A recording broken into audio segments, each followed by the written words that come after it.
नमस्कार साथियों। आज हम भूगोल के कुछ ऐसे सवालों को समझने की कोशिश करेंगे।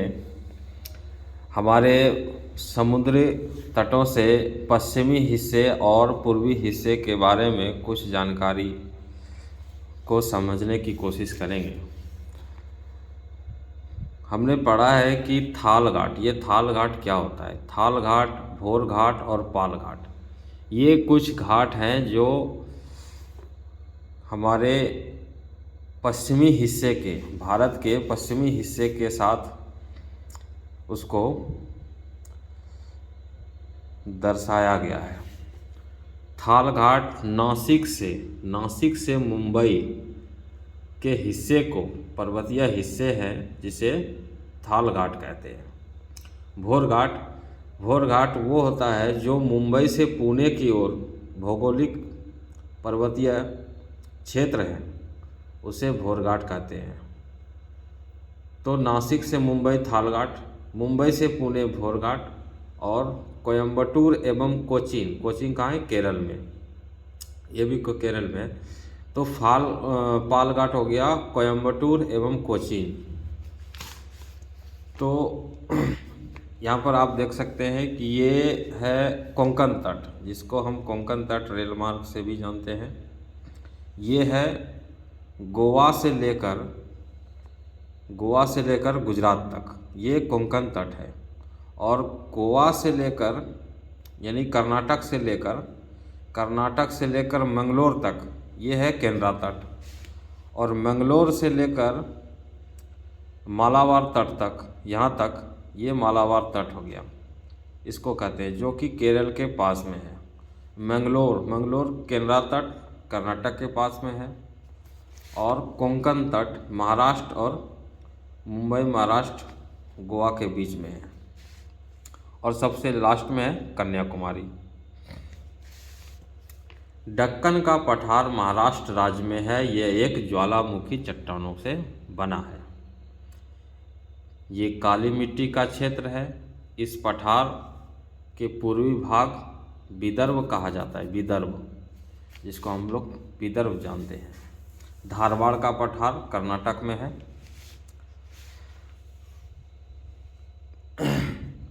कन्याकुमारी से कृष्णा डेल्टा तक कोरोमंडल कहलाता है। कन्याकुमारी से कृष्णा, यहाँ से लेकर, ये कन्याकुमारी है लास्ट में, इधर श्रीलंका हो जाता है यहाँ पर, ये कन्याकुमारी है। कन्याकुमारी से कृष्णा डेल्टा तक कोरोमंडल, क्योंकि यहाँ पर कृष्णा नदी का मुहाना है। यहाँ से मुंबई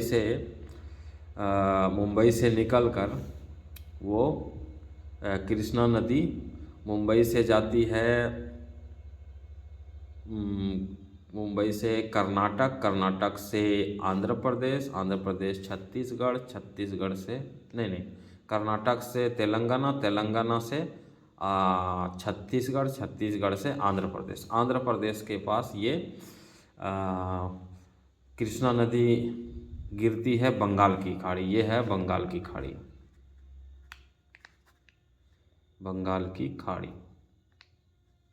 यहाँ पर है बंगाल की खाड़ी। ये पूरा बंगाल का खाड़ी है, यहाँ पर बांग्लादेश है। तो ये कन्याकुमारी से कृष्णा जो डेल्टा है, यहाँ पर कृष्णा नदी का मुहाना है। तो ये हो गया कोरोमंडल, यहाँ से यहाँ तक कोरोमंडल। और कृष्णा डेल्टा से लेकर जो गोदावरी, जहाँ गोदावरी नदी गिरती है, महाराष्ट्र से चलकर गोदावरी नदी गिरती है, उसे यहाँ पर आता है। ये हैदराबाद के आसपास है, आंध्र प्रदेश में, ये गोदावरी नदी है। और यहाँ का इस बीच का जो क्षेत्र है उसे कहते हैं गोलकुंडा तट। यहाँ पर है गोलकुंडा तट। कन्याकुमारी से कृष्णा तक कोरोमंडल, और कृष्णा तट से गोदावरी तट तक है गोलकुंडा तट। और गोलकुंडा तट से उड़ीसा के बीच में है एक महेंद्रगिरी पर्वत है। महेंद्रगिरी पर्वत है, और इसके ऊपर उत्तरी सरकार तट होता है। तो गोदावरी डेल्टा से उत्तरी तटीय उत्तर सरकार तट कहलाता है। कृष्णा डेल्टा से गोदावरी डेल्टा तक गोलकुंडा तट कहलाता है। ये गोलकुंडा तट है। कृष्णा तट से गोदावरी का मुहाना स्थल के बीच में गोलकुंडा तट कहलाता है। और पश्चिमी भाग में गोवा से गुजरात से गोवा तट के तटीय क्षेत्र को कोंकण कहते हैं। गोवा से मंगलुरु तक के केंद्रा तट कहते हैं।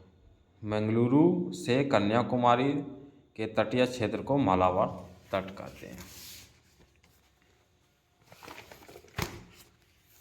नीलगिरी के बारे में, नीलगिरी कहाँ है? तमिलनाडु में। नीलगिरी पर्वत, जैसे कि नीलगिरी पर्वत ये है कि इसका ये पूर्वी हिस्सा और पश्चिमी हिस्सा के बीच में नीलगिरी पर्वत पाया जाता है, जहाँ पर इलायची की खेती होती है। कार्डामम इलायची की पहाड़ियाँ हैं, वहाँ पर इलायची अधिक मात्रा में उपजाऊ होता है। सबसे ऊंची चोटी है ये दोड्डा बेटा। नीलगिरी की सबसे ऊंची चोटी दोड्डा बेटा, जिसकी लंबाई 2637 है। ये सेकंड हाईएस्ट दक्षिण भारत की दूसरी सबसे ऊंची चोटी है। पहली ऊंची चोटी कौन है? तो सबसे पहली ऊंची चोटी है अनैमुदी। यहाँ पर लिखा हुआ है अनैमुदी, अन्नामलाई की पहाड़ी पर स्थित दक्षिण भारत की सबसे ऊंची चोटी, जिसका ऊंचाई है 2696 मीटर। तो ये अनैमुदी है। अनैमुदी को समझते हैं। अनैमुदी की जो पहाड़ी है, इसके उत्तर हिस्से में अन्नामलाई की पर्वत है। इसी पर है सबसे ऊंची चोटी, जिसको कहते हैं अनैमुदी की चोटी, अन्नामलाई की पहाड़ी। और इसके उत्तर पूर्व हिस्से में, ये उत्तर पूर्व है, इसके उत्तर पूर्व में पालनी कोडाईकनाल, जो कि तमिलनाडु के राज्य में है, ये एक पर्यटक स्थल है, काफ़ी प्रसिद्ध स्थल है। और इसके दक्षिण में इलायची कार्डामम की पहाड़ी है। अनैमुदी के दक्षिण में इलायची कार्डामम की पहाड़ी है, जो एक नोट है कि सेबराय की पहाड़ी सेलम में अवस्थित है। ठीक है। सालसेट द्वीप पर स्थित मुंबई को भारत का सबसे बड़ा बंदरगाह कहा गया है। सालसेट द्वीप पर जो मुंबई का बंदरगाह है, मुंबई का जो बंदरगाह है वो सालसेट द्वीप पर स्थित है। केरल में प्रत्येक वर्ष नेहरू ट्रॉफी होता है, जिसमें नौका दौड़ होता है, उसको नेहरू ट्रॉफी बलम काली, ये है बलम काली दौड़ होता है। नेहरू ट्रॉफी बलम काली नौका दौड़ होता है। इसका आयोजन प्रत्येक वर्ष होता है। पुनमादा स्थल, ये है वहाँ का स्थल है जहाँ पर होता है आयोजन। पुन्नामादा कयाल होता है, जो कि पानी के ऊपर होता है। कयाल पानी के ऊपर एक जाल होता है, जिसको कयाल बोलते हैं। ये कयाल है, पुनमादा कयाल में किया जाता है। अंडमान निकोबार द्वीप समूह के सबसे उत्तरी द्वीप कौन है? लैंडफॉल है। लैंडफॉल अंडमान निकोबार द्वीप समूह के सबसे उत्तरी द्वीप लैंडफॉल, इसकी राजधानी पोर्ट ब्लेयर है। अंडमान निकोबार द्वीप की राजधानी कहाँ है? Port Blair. अंडमान निकोबार में मैंग्रोव वन, सदापर्णी वन, पर्णपाती वन, इन सभी का संयोजन है। अंडमान निकोबार द्वीप समूह में मैंग्रोव वन भी होता है और सदापर्णी वन और पर्णपाती वन भी होता है। अंडमान की सबसे ऊंची चोटी, अंडमान की सबसे ऊंची चोटी का नाम सैंडल पीक है, जो 738 मीटर, ये उत्तरी अंडमान में स्थित है। अंडमान में उत्तरी अंडमान और दक्षिणी अंडमान ये सभी दिशाएं हैं, लेकिन ये उत्तरी अंडमान में स्थित है। केंद्र शासित प्रदेश का सबसे बड़ा पोर्ट ब्लेयर कहाँ है? ये दक्षिणी अंडमान में है। तो ये हो गया।